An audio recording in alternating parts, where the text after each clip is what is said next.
Hello po sa inyong lahat, Celebrity Chika Time po muna tayo at may inihanda po akong chika para sa inyo. Tara po't magchikahan na po tayo. May Mendoza at Alden Richards, ito po ang kanilang latest ganap na pinagkakaabalahan ngayong araw ng Biyernes at sa mga darating na araw. Yes, mga maka-Celebrity Chika Time, talk of the town na naman nga po ang mga pinagkakaabalahan ni Maine at Alden ng kanilang mga followers at supporters.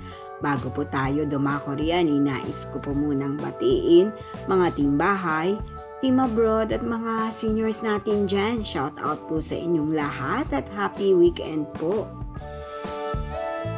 Naging abala nga po si Maine kamakailan. Nagkaroon po siya ng taping o shooting na wala pa pong detalye kung para saan po ito at ngayong araw naman nga po ay present pong muli ang Mengay sa longest running noontime show na EAT Bulaga. Kaya naman po masayang-masaya na naman po ang mga legit Dabber Cats dahil nakasama na naman po nila ngayong araw ng Biyernes ang Mengay. And of course, ang mga followers at supporters ni Mengay ay masayang-masaya rin po at inaabangan lagi po ang kanilang idolo na mapanood sa EAT Bulaga.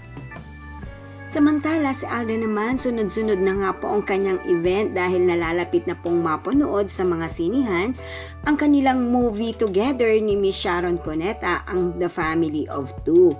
Sa December 16, ngayong araw ng Sabado, ay nasa Kamanaba po ito. At sa December 17 naman po ay nasa Trinoma Cinema naman po ang ating Asia's multimedia star kasama ang megastar. Marami na nga po nag-aabang sa kaganapan po na ito ni Alden sa darating na Sabado ang Parade of the Stars. Yes po, makikita po natin si Alden kasama ang kanyang mga co-stars ng Family of Two na nakasakay po sa kanilang float. Maging pati rin po ang ilan sa mga pelikula na kasama po sa Metro Manila Film Festival ay ating mapapanood sa Parade of Stars. Yan po ang aking Chika Updates for today. Salamat po sa inyong panunood. Huwag po kalimutang mag-subscribe. Pwede po mag-comment sa ibaba. Basta't wag lamang po harsh o nakakasakit sa isa't isa. Salamat po muli. Spread love, not hate.